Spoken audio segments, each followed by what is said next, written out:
All right. Hello, everyone. I see people are still trickling in. That's good. Thank you for being there.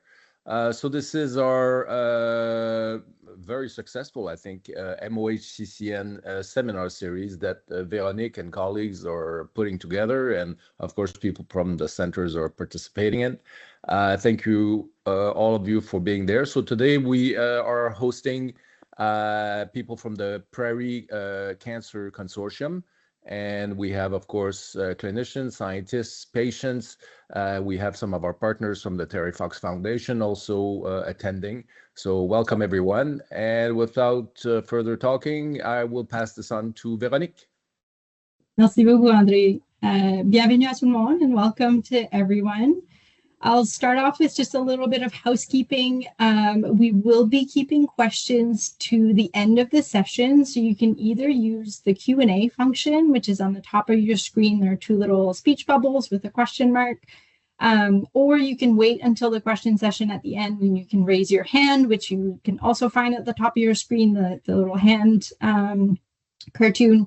And then at that time, we can unmute you and let you ask your question. So before we get started, I'd like to take a moment to acknowledge that I personally am calling in today from Mi'kma'ki, the traditional and unceded territory of the Mi'kmaq people. Our network members and our speakers and our attendees today are located all across the country on lands that are home to diverse First Nations, Métis, and Inuit populations. And I invite everyone here to recognize and honor those peoples and reflect on the importance of those lands and those waters.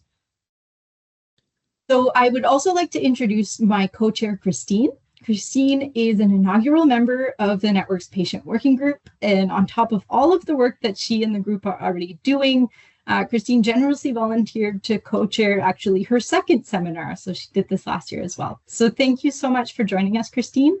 And I'll pass it to you if you'd like to tell us a little bit about yourself and then introduce our first speaker.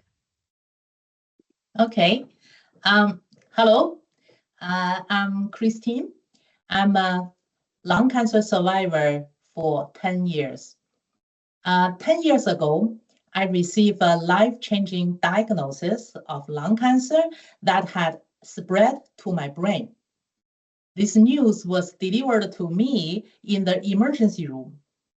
The emergency physician gloomily told me that the prognosis for lung cancer was about 1.5 years at that time.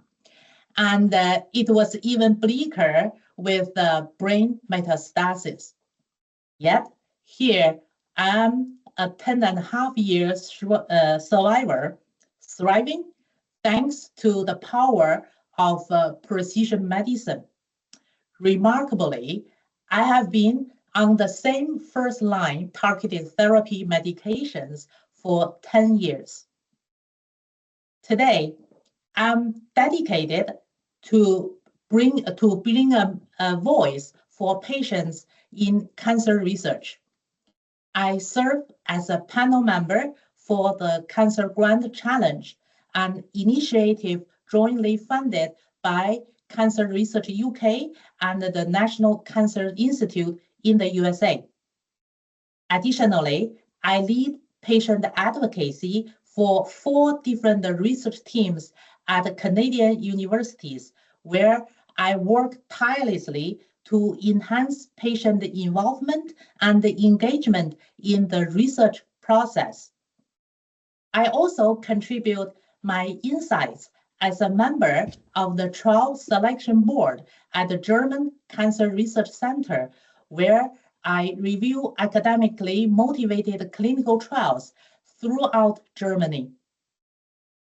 I'm deeply grateful for the advancements in cancer research that have allowed me to continue my journey, and I'm equally passionate about giving back to the field. Before my diagnosis, I was an engineering professor, and now I channel that same academic spirit into advocating for meaningful change in cancer research. Now, let me introduce you Dr. Jennifer Chen. Dr. Chen is a pathologist, an associate professor at the University of Calgary, and the director of the Arnie Cancer Institute. Dr. Chen is the Prairie Cancer Consortium lead, and today will be giving us an overview of recent activities within the consortium. Please welcome Dr. Chen. Okay, let me share my screen. Hi, thank you for the introduction. And I will spend a few minutes very briefly going over some updates from the Prairie Cancer Consortium. Okay, so this is just a snapshot of how we are doing it as a consortium.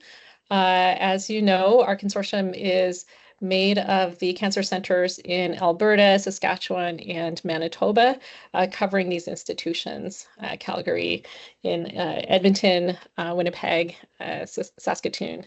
And we also are involved in a number of pan-Canadian cohorts. This is just a brief kind of overview of all the different cohorts that we're involved in, either leading the cohort or contributing to the cohort as a pan-Canadian cohort. As you can see, it covers all sort of a spectrum of cancers. And in terms of our contribution to the case numbers across those various cohorts and diseases, our PR2C consortium has completed the molecular profiling of just over 1,000 cases and are projected to have about 700 more this coming year, bringing us to around 1,700 total cases contributed to the network. Our clinical data curation, I would say, had a later start. We were a little bit behind on our clinical data, but we have caught up substantially. So, about 2/3 of our cases are now have data curated according to the Marathon Hope Cancer Center's network model, data model, and we are making great progress in being able to connect that data with the rest of the data through CanDig. So you can see our progress across the cohorts has been fairly good in terms of clinical data curation. We are, aside from the actual contribution of the cases, we are involved in a number of other projects and have people sponsored in the various funding opportunities of the network. We have clinician scientists who are participating, funded by the Clinician Scientist Awards, special initiatives. Winston Cheng is contributing to the QPro study, which involves other centers as well. We have folks who are participating in Patient Voices in Research Award, Vishnu Navani, looking at lung cancer, patient-reported outcomes, and investigators who are looking at the data and being supported by the Health Informatics Data Science Award. So I think other than contributing the cases, we are quite active in taking advantage and contributing our knowledge, benefiting from these various other opportunities of the network. The data has been a very big focus for us in the last little bit. We are happy to report that our CanDig instance here in Calgary is just live now. So it's been established. We have the protocols. We are now at the point where we're ready to ingest data that we have curated and we've stored locally as a staging ground, but we're ready to connect to the rest of the network. And we've been hard at work with partners in OICR and also BC Cancer to work out reporting for the clinical results. And we've been testing those various reporting pipelines here in Calgary with them and with Paul Gordon here. In addition, in terms of the data sharing, we're involved in two network-related data sharing endeavors, both contributing the data to Mark Amara's project, which is looking at data across to look at synthetic lethality in brain tumor patients using this network data, as well as testing some pipelines here for assessing immune cell infiltration in solid tumors using the information that's available by the network. So we feel that we're quite active participants in the data sharing aspects of the network. We also have just submitted our protocol for approval for the real-time profiling of patients and return of results here in Calgary. So we'll be really excited to launch that shortly, which has been a great collaboration between our researchers as well as our providers of sequencing, both in the Hematology Translational Lab as well as Alberta Precision Labs here in Calgary. None of this would be possible without all the participation throughout the people who are in the consortium. This is I won't go through all the list, but it covers all the institutions in our consortium: University of Calgary, University of Alberta, University of Saskatchewan, University of Manitoba, and then the respective health agencies. I'd like to have a really big call out to our patient partners who've been working with us and keeping us on track, and then also our data team at the Research Computing Services here, who've made tremendous progress over the last little bit. So we feel like we're really poised to full on share data with the network, and are looking forward to the remainder of the year here. Thank you. Thank you so much, Jen. And it's really exciting to hear that the Candig node is live and almost ready to be connected. So that's fantastic news. Thank you. It's my pleasure now to introduce Dr. Cheng-Han Lee. Dr. Lee is a pathologist at the Royal Alexandra Hospital in Edmonton and an associate professor at the University of Alberta. Today, Dr. Lee is going to be telling us about his work with preclinical models for gynecologic cancers. So Dr. Lee, over to you. Well, thank you so much, Veronica. Let's try to share the screen.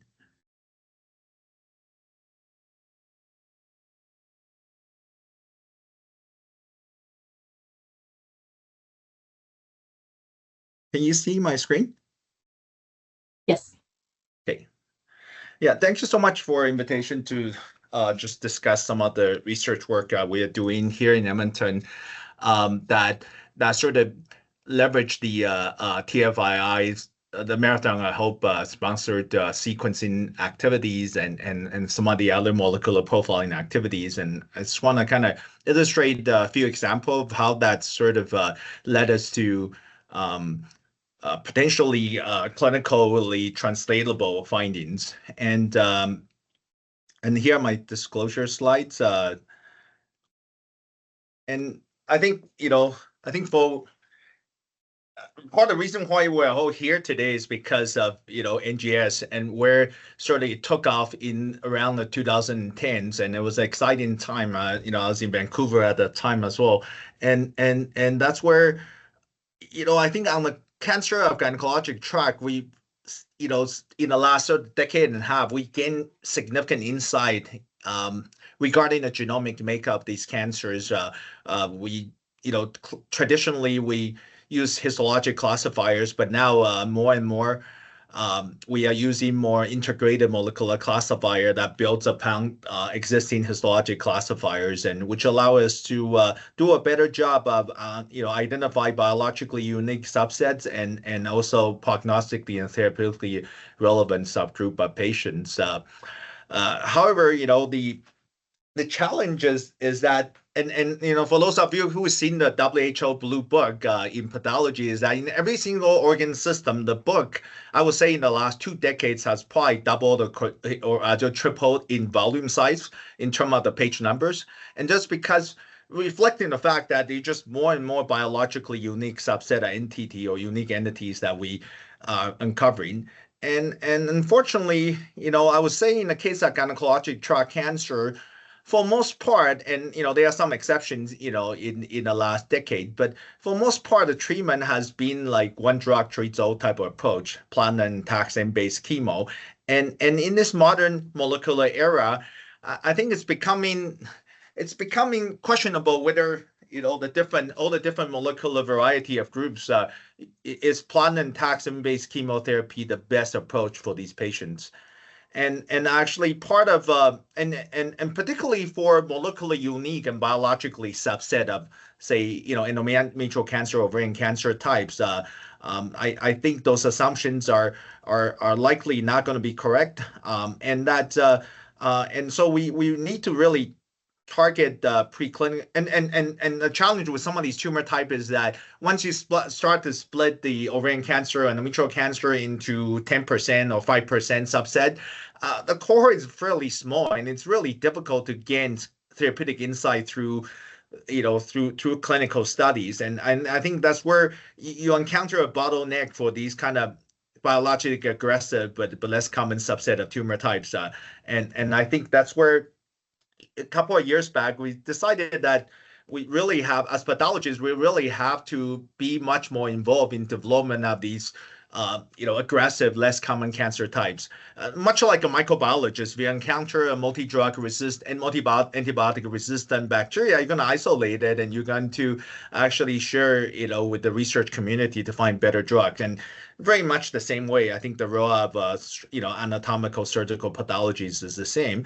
And in terms of the preclinical models, as my expertise is not animal, engineering or, more complicated engineering, we are really focusing on patient tumor-derived models, and this could be cell line model that's growing in 3D or 2D or 3D conditions, or patient-derived xenograft tumor models, and as well as more recently, we're looking at more in situ sort of tumor tissue, microtissue models, and more importantly, we all, as pathologists and clinicians, we have a pretty good understanding of what are the most lethal type of gynecologic tract cancer, and really devoting our attention to these very aggressive cancer and learning something about it from a therapeutic standpoint. So the cancer that we decided to focus on initially was this type of cancer. It's called the differentiated endometrial and ovarian cancer. So it could happen as primary tumor in the uterus or in the ovary. And what happened when this cancer develops is that you have typically a very favorable, prognostically favorable, well-differentiated, low-grade endometrioid type cancer of the endometrium that all of a sudden abruptly transform into a completely undifferentiated cancer. And I will have to emphasize this undifferentiated cancer, we'll call it undifferentiated cancer, but it practically shows no sign of epithelial differentiation. It won't show any very minimal keratin expression, no E-cadherin expressions.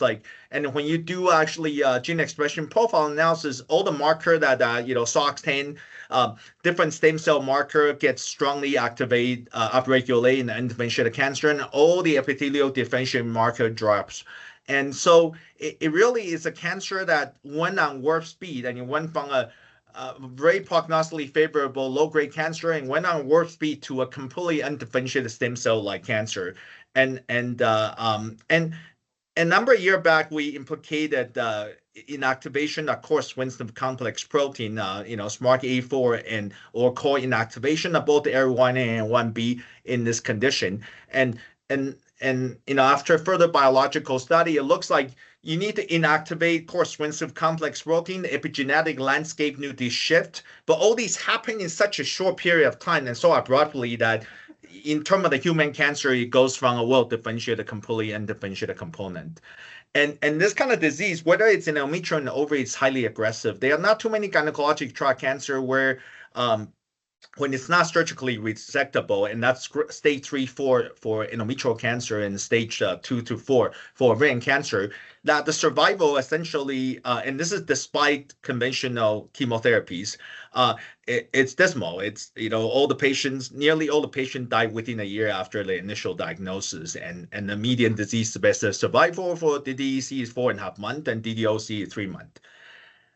So very aggressive disease. So we decided that, well, this is a good tumor type to start to figure out what drug would actually work for it. And we also have evidence that chemotherapy just doesn't work. We have been able to take patients who underwent neoadjuvant chemo, even up to 4 or 5 cycles, and then these tumor will just grow. If you harvest this tumor, they will just grow straight in xenograft and in vitro, like unharmed by the chemotherapy agents. And it's actually this component that's chemotherapy resistant. So a couple of years ago, we developed these models of the differentiated cancers, and actually the same parental tumor we subjected into marathon hope sequencing as well. And so in this scenario, we're matching sort of molecularly profile parental tumor with essentially, molecularly, histologically, phenotypically validated patient-derived tumor models. And these are both in terms of 2D, 3D cell lines, and actually also patient-derived xenograft models. So with these resources at hand, we can then subject them to a number of investigations to gain therapeutic insight.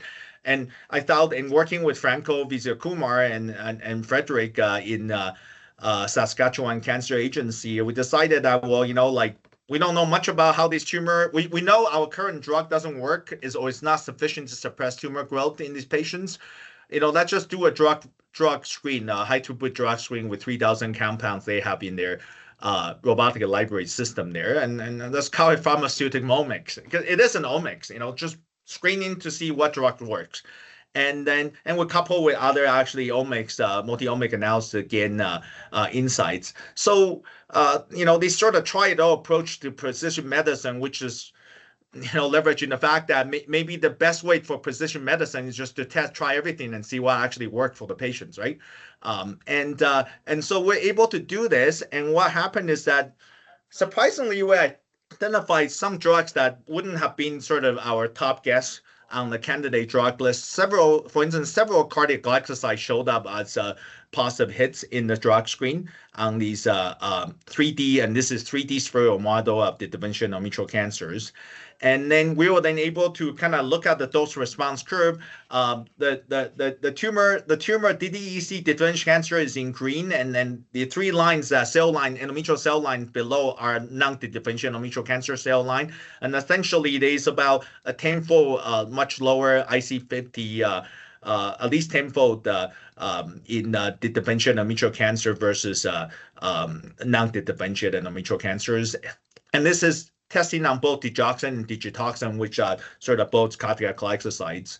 And we're then able to show that in vivo, in patient xenograft settings, that digoxin inhibit the DDEC tumor cell growth in vivo in both of our developed model, DDEC1 and DDEC2. And right now, we actually are looking at combining digoxin with the conventional chemotherapy, which is carboplatin and paclitaxel, which you can see in the graph. And this is just N equals, this is one experiment. We're going to repeat it again. But it looks like if you add digoxin to carboplatin and paclitaxel, you can suppress tumor growth even more. And that's in green here. And so this likely will be the proposal we'll go for to CCTG to add digoxin to carboplatin and paclitaxel in like a rare tumor clinical trial type of study settings. And the other question, as scientists, we wonder about is why are these cell lines more sensitive to digoxin? And now you have to go back to the target of digoxin, which is sodium potassium ATPase.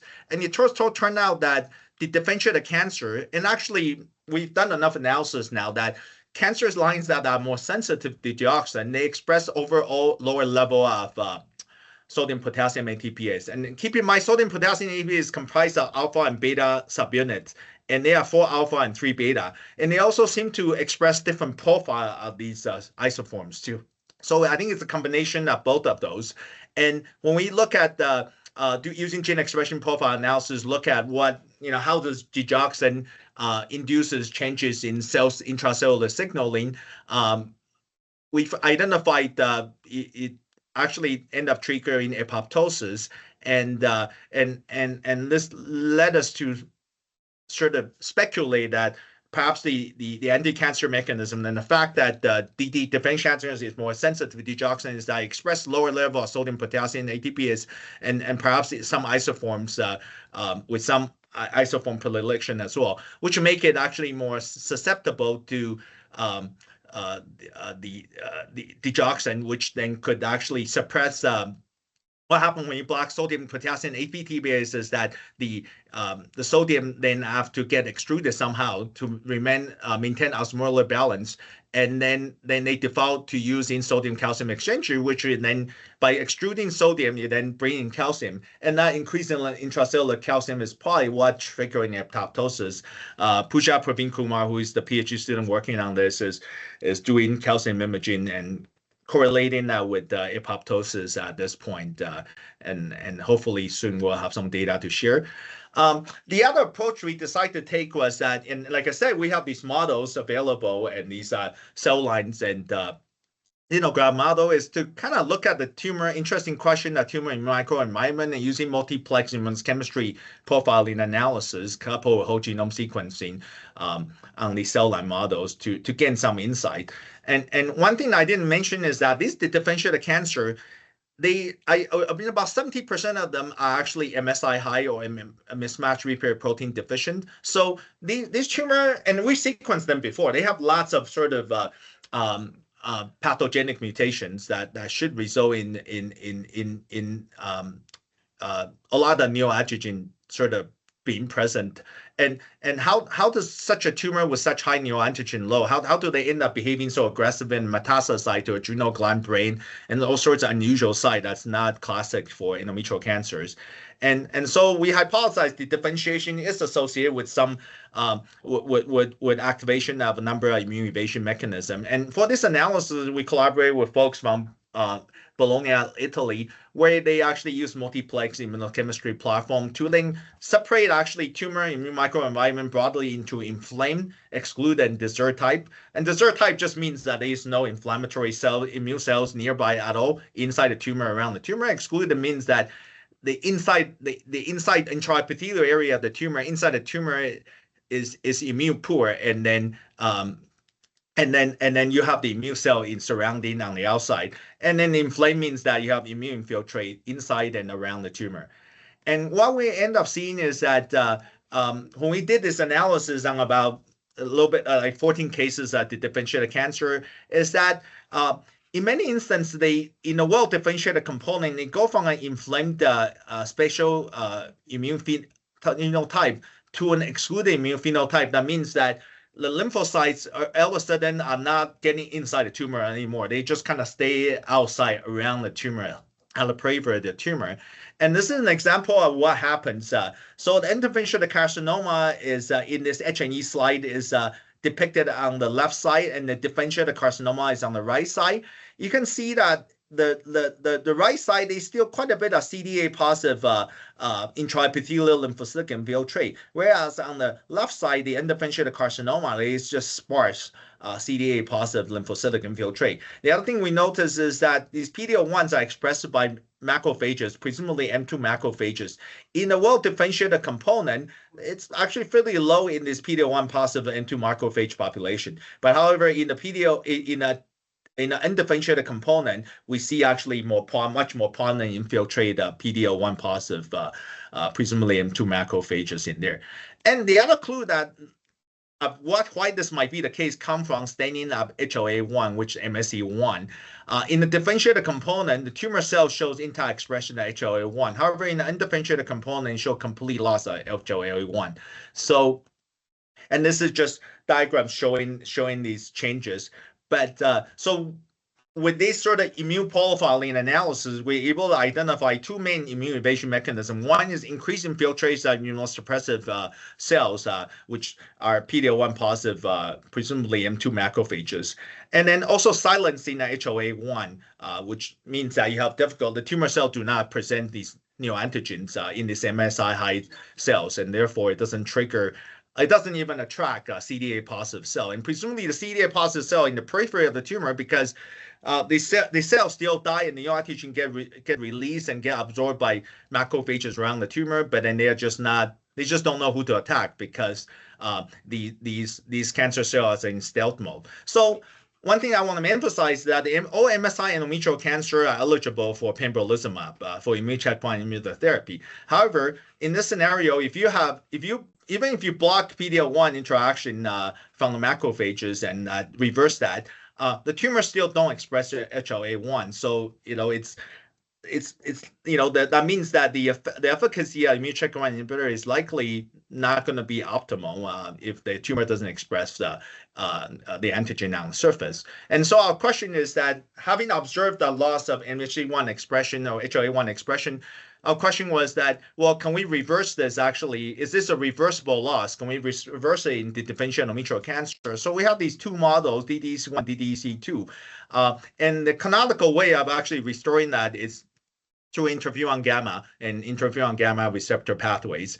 And on flow cytometry analysis on the spheroid model, we're able to very nicely increase the expression of HLA-1 by almost 3.5-folds in DDEC2, and you can see that it's got active interferon gamma signaling pathway. However, in DDEC1, we weren't able to do anything to the interferon gamma doesn't really change HLA-1 level, and actually that's when you look at the TFI sequencing data, and it turned out DDEC1 has two different JAK1 inactivating mutation, presumably on opposite alleles. I mean, indicating that it has a defective interferon gamma receptor signaling pathway. And at least in DDEC2, which is JAK1 wild type, we're able to restore MHC1 expression. And then so we decide to evaluate to see if we can do that in vivo as well. And this is PBS treated control, and this is intratumoral injection with 2 injections separated by 24 hours, and you test the tumor basically 48 hours later after the first injection. And this is PBS treated tumor, and you can see again it's fairly low low expressions of MHC1, and that's a higher power of this. This is MHC1. And this is interferon gamma treated tumor xenograft tumor model of DDEC2, and a higher power. You can see it very nicely restored HLA-1 expression in this patient-derived models. So these sort of combining all these together, I think the insight gain here is that, yeah, sure, all these patients are eligible for immune checkpoint inhibitors, but I think a potential and I think the data out there has been rather mixed on these MSI high endometrial cancer, and certainly I haven't seen any, spectacular case report, a wonderful response from these MSI high differential endometrial cancer. I think a part of the issue might be that they just don't express MSC1, and when they don't express MSC1, you're not likely going to fully take advantage of immune checkpoint inhibitors. And what these results show is that maybe you have to combine interferon gamma with immune checkpoint inhibitors, and they are clinically safe dosage of interferon gamma intramuscular injection that's been reported. So I think that would be kind of our next step is to consider that, maybe discuss that with the clinical trial group. And I think the more interesting thing is not just, and like I said, we study the most aggressive type to not just learn about these more aggressive type, but also other more common but potentially lethal type of endometrial cancer as well. And so this potentially, the finding can be extrapolated to all MSI high endometrial cancer, which all the patients are eligible for immune checkpoint inhibitor at this point. So anyway, just very quickly, this is sort of, by coupling a different sort of omic analysis, including actually drug screen, I think this is one way where we can actually gain expedite therapeutic discovery and development for aggressive but less common type of cancers. And again, these insights that's gained can also then be extrapolated to more common and potentially lethal cancer types to gain further insights. And I would like to thank all my collaborators and all the funders, and most importantly, the patients who actually have been our Alex, who have been actually very generous in donating their tumor tissue sample for our live tumor banking endeavors and tumor model development. Thank you so much.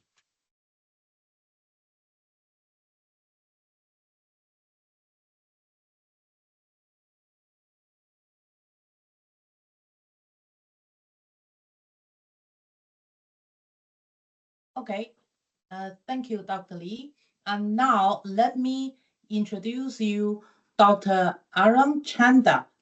Dr. Chanda is a postdoctoral associate in the lab of Renaki Bose at the University of Calgary. Today, Dr. Chanda will be telling us about his research into lymph node metastasis in oral cancer. Dr. Chanda.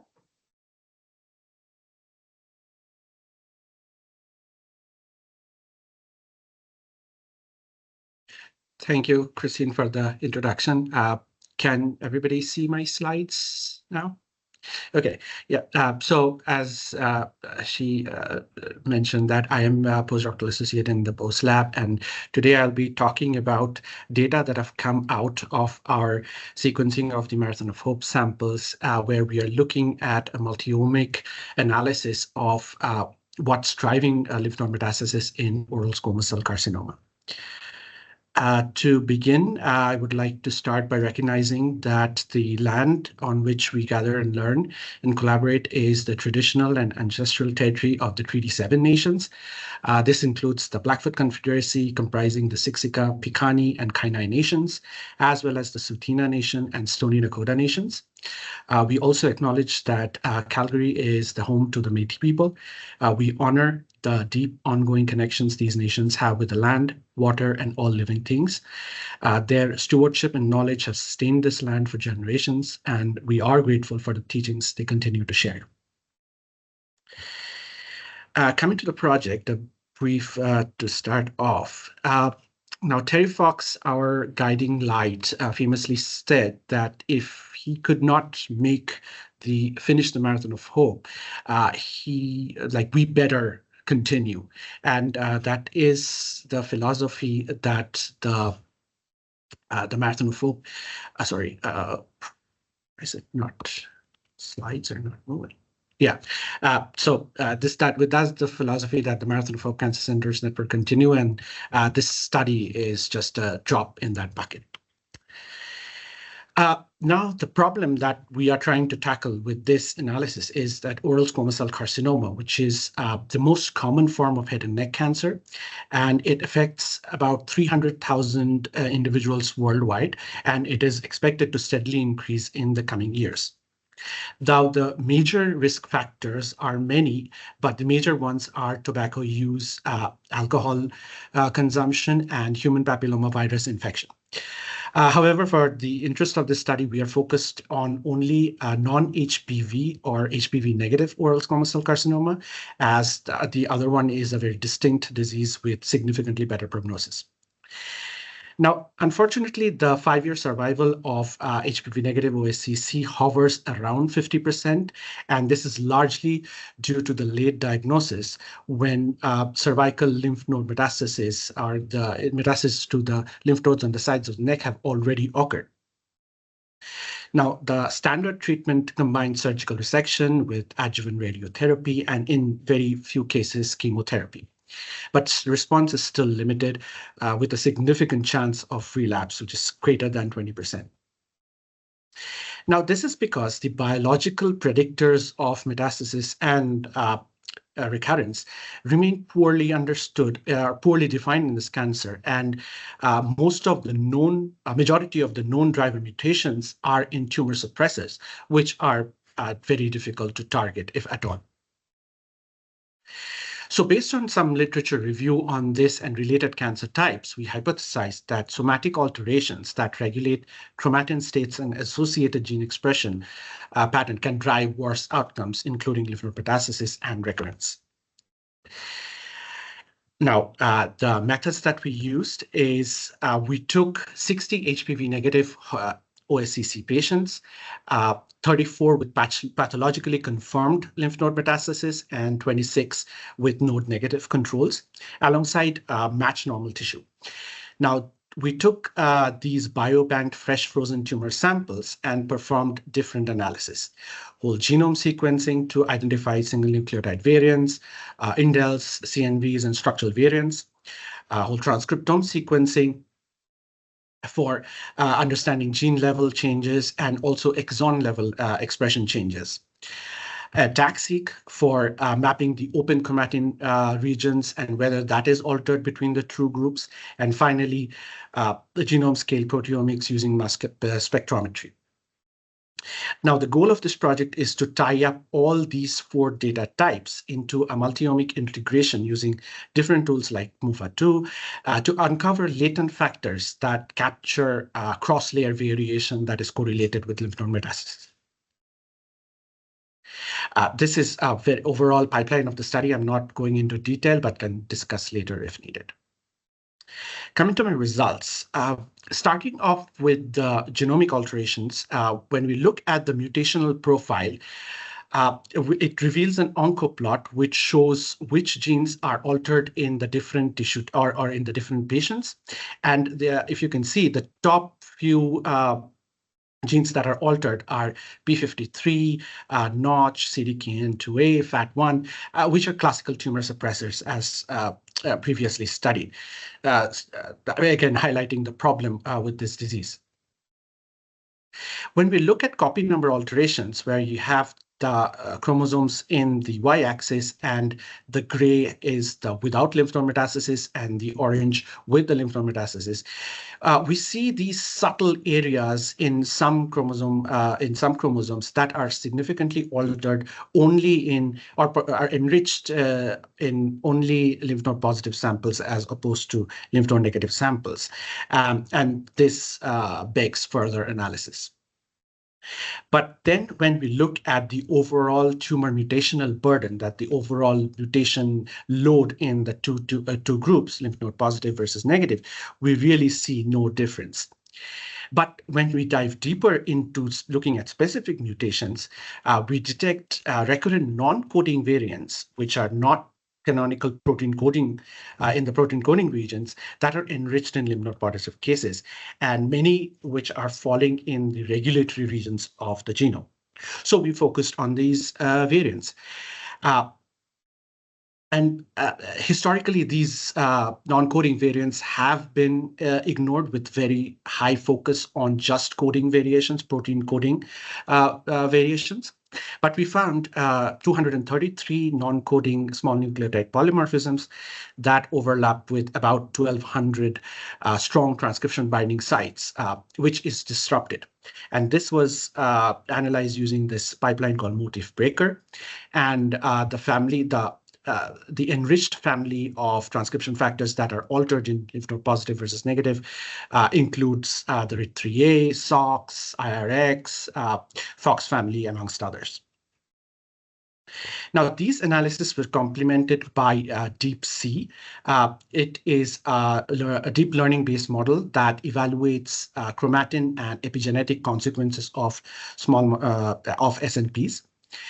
Interestingly, it showed specific hits or specific SNPs that is enriched in lymph node positive samples and is correlated with heterochromatin and stemness, both of which either influence or are influenced by chromatin accessibility.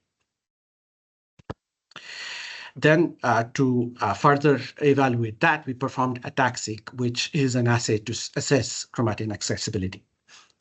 So in our analysis, we found specific 79 peaks or 79 genomic regions that were significantly had altered accessibility in lymph node positive tumors.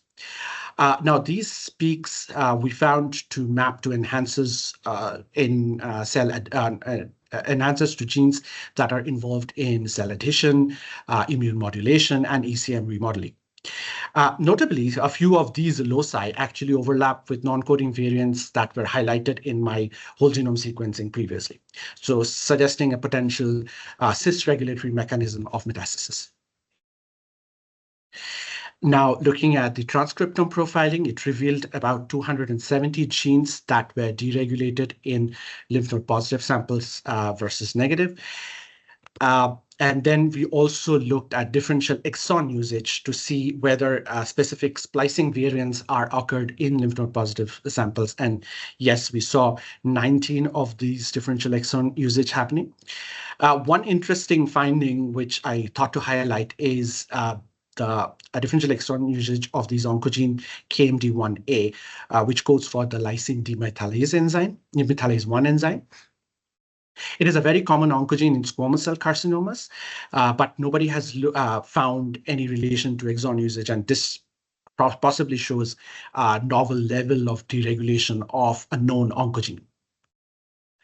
Now, functional when we did pathway analysis, functional enrichment of differentially expressed gene pointed to pathways such as collagen degradation, tumor microenvironment, fibrotic pathways, and hot-air-mediated epigenetic regulation. Again, epigenetics coming in the transcriptome level as well. In our proteomic screen, we found more than 280 proteins that were deregulated in lymph node positive tumors. And these altered proteins overlap with the pathways that are affected in the transcript level as well, including collagen degradation, tumor microenvironment, and also the hot air regulation pathway.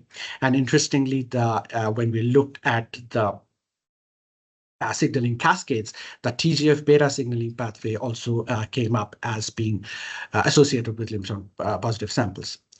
Now, this concordance across multiple omics layers reinforces the biological relevance of our identified signatures. So this provides the segue into the final analysis that we have performed, where we integrated all the 4 data types using MOFA2 dimensionality reduction method, and 9 latent factors strongly correlated with lymph node status. For example, factor 8 captured combined signals from all the different data types. And it was also one of the best predictor of lymph node status with an AUC value of over 0.7. There was one which was higher than that, which was factor 2, but it seemed that it was primarily driven by the transcriptome, but we were interested in following all the data layers together, so that is kind of in the back burner for now. Now, when we take, so the green one is the factor 8 independently. When we take the top 10 contributing partners from each data type, we can actually improve the AUC that is seen in purple to almost 0.8. Taking just the transcriptome out of that whole layer, we see a good AUC of almost 0.77. I did this because I wanted to do a very basic analysis or some validation, where I took this signature and put it into publicly available TCGA transcriptome. And we found that it showed a modest AUC of 0.679. Now, this multi-omic signature thus provides a very I shouldn't say a robust, but it predict a significant predictor of metastatic potential, but it does need refinement to hold up in independent validation cohorts. Now, pathway analysis of those 10 loading features of this factor highlighted processes that is involved in growth factor signaling, cell motility, and cell stroma interaction. So, in summary, metastasis in OSCC seems to be driven and associated with multiple layers, and recurrent non-protein coding related changes seem to be a significant predictor. Multi-omic integration reveals latent factors, which may provide candidate biomarkers for OSCC lymph node metastasis. In future, we are expanding the cohort and plan to perform validation in external cohorts. Functional validation, including using CRISPR screens and other wet lab-based assays, are also planned. And in a further study, we want to evaluate the spatial architecture of the transcriptome to better evaluate the signal between the tumor cells and their neighbors, because some of the findings from our transcriptome, proteome, and the multiome seems to be those cell stroma interactions being upregulated. And finally, we hope to clinically translate these findings toward better lymph node metastasis risk stratification and therapeutic targeting. So in non-expert terms, essentially what I said in my presentation is that lymph node metastasis or metastasis to the cervical lymph nodes is a significant risk factor for oral cancer patient prognosis. And to find drivers of this process, we profiled 60 patient-donated tumor samples using multiple analysis techniques, part of which is supported by the Marathon of Hope Gold Cohort Initiative. We found signatures of metastatic spread from multiple data layers, some of which are historically understudied. We hope to refine these signatures to predict better metastasis risk and find actionable therapeutic targets. Our near and distant future plans include expanding and validating the study, test the targets using cell line and in vivo models, and finally hopefully move towards clinical translation of some of these findings to improve oral cancer prognosis. These are some examples of our study expansion where we have a pan-Canadian Marathon of Hope cohort to study OSCC recurrence. Now this is a collaboration from 5 different Canadian centers, including ours, which we are leading, and actually would include these, the previously mentioned spatial transcriptomics. We are also providing profiling another 107 HPV-negative head and neck cancers for the gold cohort, making our overall cohort size to over 200 samples. With that, I would like to thank TFRI and Marathon of Hope Cancer Centers Network for their support and this opportunity. Dr. Pinaki Bose for not just being a fantastic supervisor, but a mentor in all things, and also the members of the Bose Lab that are always there to help. I should specifically mention Dr. Martin Hitcha, the study pathologist and a close collaborator who helped with designing the study, annotation, curation of the samples, which was initially started by members of the Olson Research Initiative, especially the surgeons listed here. So I'd like to thank Danielle and team at the SERB for doing the biobanking. I'm thankful for the support, and I would also like to mention or thank the CAGI led by Dr. Paul Gordon and Shelley for helping me with the data generation and QC, Dr. Antoine Dufour for the proteomics screen, and last but the most valuable cog in this huge machine, the patients and their families, the patients who have donated the samples for their research, knowing, I think, full well that this will probably not benefit them directly, but will help the future patients. Without their support and supervision, we would truly be lost. Thank you, everyone, for listening, and I'm happy to take questions. Thank you very much, Dr. Chanda. That was a fantastic talk. So we do have a few minutes for questions. I invite everyone to either type your question in the Q&A box at the top of your screen, or you can raise your hand like Jenny just did. So Jenny, I'm gonna let you should be able to unmute now and ask your question. Hi, I didn't know that I did that, but I do have a question for Dr. Lee. With all that you have learned about this super important work with the gynae tract cancers, what kind of thoughts do you have about, reeling back in time and working, like, how will this work help us figure out how to detect these awful, aggressive cancers earlier? I know it's a big question, but I see. So your question is more about early detection prevention, yes. Right? Yeah. I think the strategy is going to be a little bit different in different sites. I mean, I talked today more about endometrial cancer. I think for endometrial cancer, I think it's also part of our work is looking at these, because we have a provincial system here, right? So with some of the gynae oncology, we started to look at, well, how long does it take for a patient with endometrial cancer from the time where they present to the family doctor with bleeding, abnormal bleeding, to when that patient then gets a proper biopsy and then gets with the diagnosis of endometrial cancer, and that right now in Alberta it's almost 9 months, so wow. It's as long as gestational length. So yeah, I mean, that's number one. It's not acceptable. So we have to sort of, and then so we're working on that end to try to make sure that so that doesn't quite address your question, but that's kind of like the time to diagnosis kind of issue, and the faster we can get to the patient, we can then maybe prevent some of these more aggressive transformations. I mean, anecdotally, I have seen patients where and some of these patients with endometrial cancer, they are dealing with obesity, and that's part of the risk factor of endometrial cancer. But they, in some of these cases, the endometrial biopsy like several months ago would be only showing low-grade disease, and then imaging result that say 4 or 5 months later will then show metastatic disease, whereas the initial imaging would not show that, and then these tumors have differentiated by then. So I think in answer to part of your questions, kind of trying to have timely diagnosis, timely management, that's actually very important.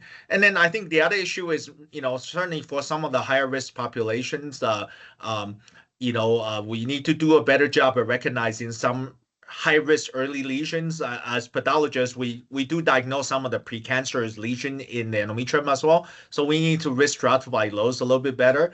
And obviously, the fluid sample that actually is that you can obtain from the lower gynecologic tract, some of them will contain fluid. Actually, it's come from the endometrium. So fluid-based sort of diagnostic that's coupled with endometrial biopsy conventional diagnostic approach might also be a good way to identify, area of cancer that would have probably been missed in these blind endometrial biopsies. So anyway, it's a long-winded answer to your question. I hope I addressed some of them. Yes, and I mean, I had an endometrial cancer diagnosis, and surprise, on my hysterectomy, they also found ovarian bilateral low grade. That's good. I'm lucky, but these incidental findings seems to be the title of my life right now. And so I just want to encourage you to keep going, and to, patients have to speak up and get tested, but also, if we can get to the point where we have an early, easier test for diagnosis, all patients, I'm a patient working group member myself, so just keep going, and thank you for all your work. Thank you so much, Jenny. Yeah. Thank you, Jenny and Dr. Lee. Christine, I did want to give you the opportunity as well if you wanted to ask a question.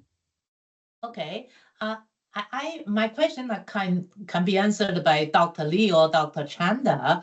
In your most optimistic estimation, how long do the patients have to wait for your work to come to clinical trial? In your widest estimation.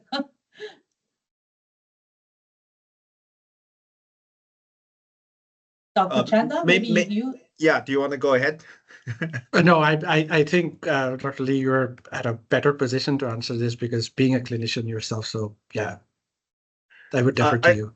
Yeah, I think, I mean, sometimes it's hard to put it on a timeline. I think for the example I listed today, both of these, the adding digoxin to conventional chemotherapy, that's something we're ready to take to the CCTG group.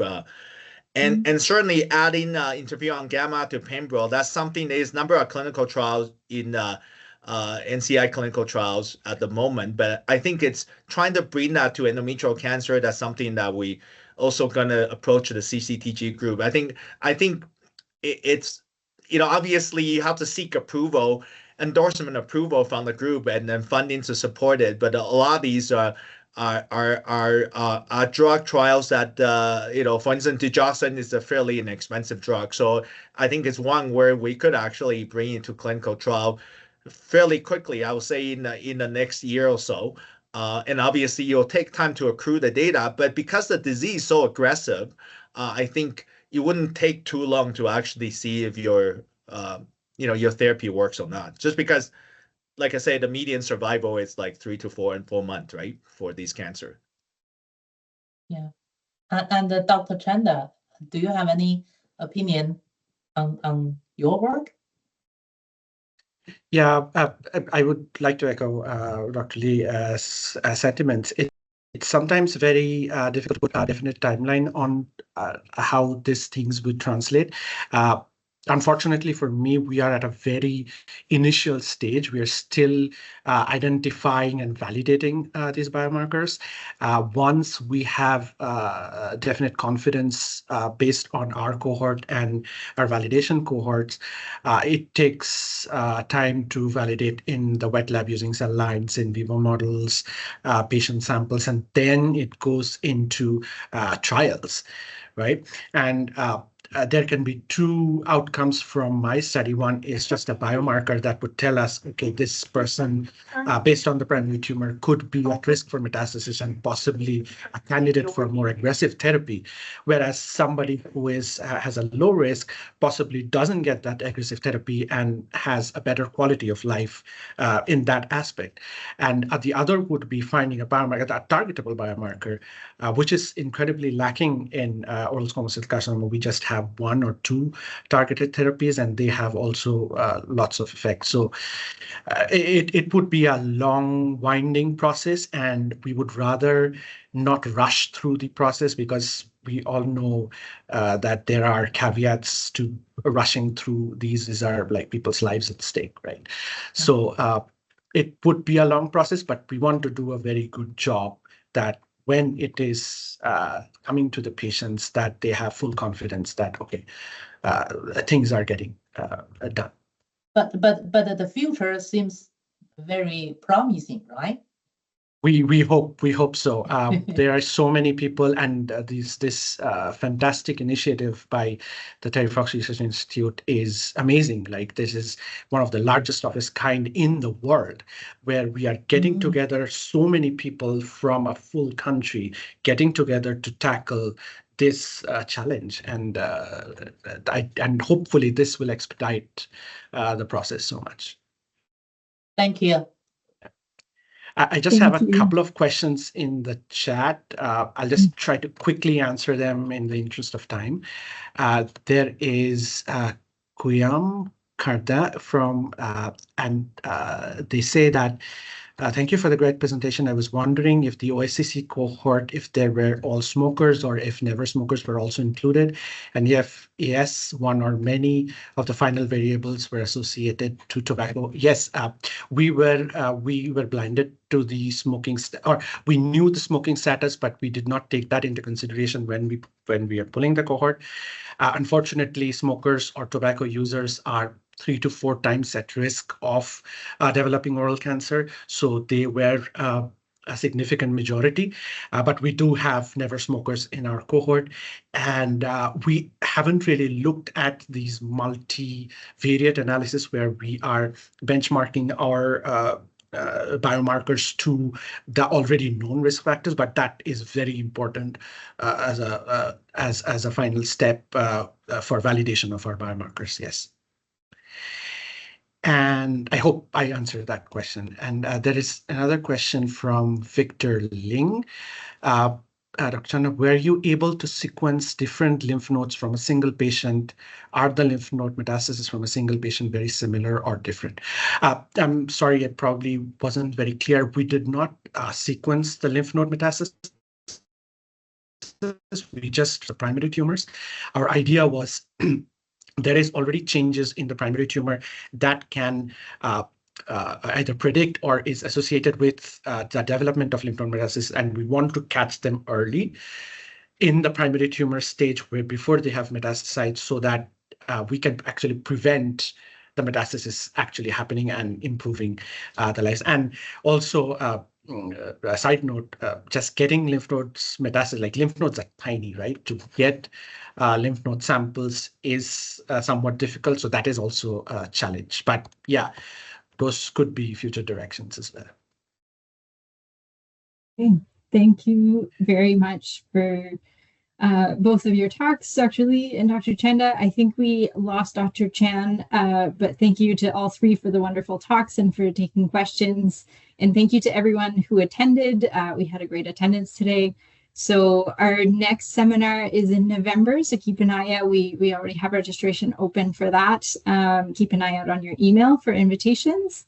It'll be hosted by the Atlantic Cancer Consortium. And I hope everyone has a wonderful day. And thank you again to our speakers and to Christine, my co-chair, and to everyone who attended.